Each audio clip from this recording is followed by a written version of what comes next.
All right, so we talked about these different types of movements. I can do concentric, isometric, or eccentric contractions. But in order to do that, my brain needs to tell my muscle what to do. And in order to do that, what we have is we have these things called motor units. So because we're not going to have one nerve for each muscle fiber, what we have is we have one nerve that innervates or connects to lots of different muscle fibers. And the size of the motor unit is going to change. So you're going to have many fibers in some motor units, you're going to have a few fibers in others. But what we call a motor unit, or an alpha motor unit, is a motor neuron. So this is a nerve that comes from your spinal cord, and it goes and it innervates a bunch of muscle fibers. So a motor unit is the motor neuron and all of the muscle fibers it innervates. So in this case, the motor unit is three fibers that we can see, because you can see that each one has a little end plate, and that's where the sodium is going to allow the calcium to be released. Remember, we talked about the message being dropped into the muscle by the nerve that's going to open channels and allow sodium to come in. That's where that's going to happen. And we're going to see that as this little footprint here, or this motor end plate. Okay? And so that's what we look at in a motor nerve. We have a nerve and all of the muscle fibers that it innervates. All right? This is why if you transect or you cut or you break your back or your spinal cord, and you can cut all of those nerves, now you don't have the use of the part of your body that's after the break.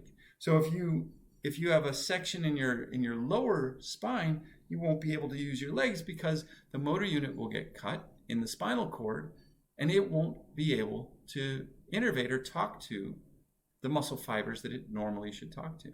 All right? So that's why this is absolutely essential to have this message from your brain all the way down to your muscles, or from your spinal cord to your muscles. All right? And a motor unit is this alpha motor neuron and all of the fibers it innervates. As I said, we have three different types of motor units in people. And they're classically categorized as slow motor units, fast fatigue resistant, or fast fatigable. All right? And what you can see is the nerve looks different, and the number of fibers in the motor unit looks different. Okay? So now the nerve of a slow fiber is smaller, and the nerve of a fast fatigable fiber is really big. And we'll talk about why this is really important. But what you can see is the slow motor units have fewer muscle fibers, and they don't produce a lot of force because they don't have many muscle fibers. But they can produce that force repeatedly over time. You can contract the slow motor unit again and again and again and again, same force pretty much all throughout, as long as you want to go. All right? So you think about these as the type of things that you want if you're going to go for a run or a walk, and it's going to be a long walk or a long run. You want to be able to have something where you're not fatiguing quickly. If you're going to try and be an elite runner, instead of having a slow motor unit, you want to have a fast fatigable or fast fatigue resistant motor unit, because now you've got a bigger motor unit. In order to control the bigger motor unit, you have a bigger motor nerve. And now what you're going to be able to do is you're going to be able to produce more force, which is going to drive you faster. But you will show some fatigue over time, but it's not very much fatigue. So with the small nerves, you have what are called slow oxidative fibers. So our slow fibers, to go more slowly, are together with our slow motor neurons. And so the result is that we don't move super fast, but we can go for a long time. Our fast fatigue resistant motor neuron is going to innervate these fast oxidative and glycolytic fibers. Okay, so we'll tell you what those are in the future, but basically these are fast fibers. So they can contract fast and they can produce good force, but they have the ability to use oxygen and sugars as a fuel. Because they can use oxygen and sugars as a fuel, you can get more force for a longer period of time without as much fatigue, because when we go to the fast fatigable ones, these are the ones that you're going to use if you're going to do a sprint or you're going to lift a heavy weight. These have big big big muscle fibers. They have lots of big muscle fibers, and these muscle fibers only use sugar as a fuel, and they can only use sugar as a fuel for a short period of time. So they produce a lot more force because there's more and bigger muscle fibers. And what you can see is that force drops off really quickly. And so you're going to go for maybe 20 seconds, maybe 30 seconds using these.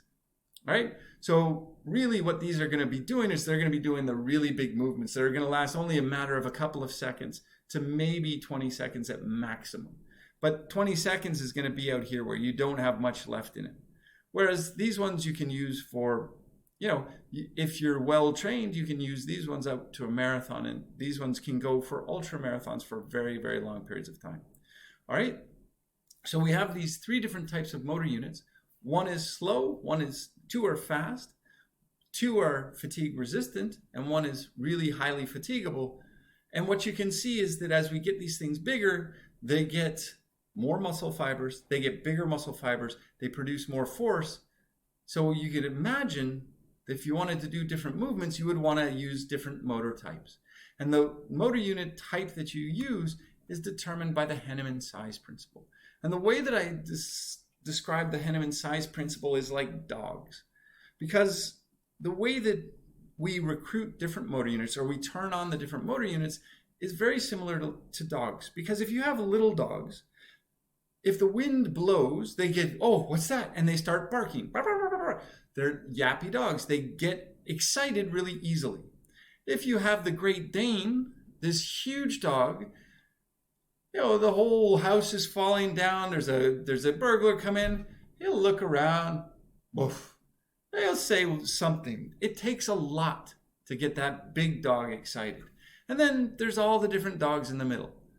There's some moderate-sized dogs, again, really respond quickly, but the big dogs, it takes something significant to get them going. Same thing happens here. When we start and we say, now we need to produce a force in this muscle. I want to thread a needle.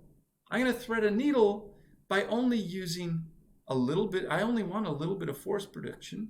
So what I'm going to do is I'm going to get a slow motor unit. Because a slow motor unit has a smaller nerve, so it's easier to excite, and it only innervates 2 or 3 fibers. It only innervates a few fibers. And so now I can do that very fine movement. If I want to do a slightly bigger movement, now I'm going to get a couple more slow motor units. So you start by just using 1, then you use 2, 3, 4, and now you get up into the meat of things. And now what you're doing is you're recruiting more and more of the slow ones until you start getting to the point where, look, this is getting to be we need some serious force. We need to bring in some of the fast motor units. And again, the fast motor units, they're bigger motor units, so it takes more energy to excite them. And so the smaller the nerve is, the less energy it takes to excite it. So the easier and the sooner it comes in, and the sooner those muscle fibers are added to the contraction. As you get to the fast fatigue resistant ones, it's a slightly bigger nerve. So it's excitable at a lower force. So as you need more and more and more muscle fibers to do the movement, now you're going to cause more of these bigger nerves to be recruited until you've got every single motor unit within that muscle fiber contracting. And that's when you're going to produce your highest force, because you have every single motor unit contracted. So you start by contracting 1 or 2 slow ones. Now you've contracted all of the slow ones by about here. You're contracting the fast fatigable ones. Those are all contracting by here. And then you start bringing in these fast fatigable, and that's when you get up to your maximum. So these ones are the fast fatigue resistant, Okay? So that's how we're going to build these things up so that we can do a very small movement, or we can do a very forceful movement. All of those things we're going to do by just adding an extra motor unit, more and more motor units, until we can produce the maximum force that muscle can produce.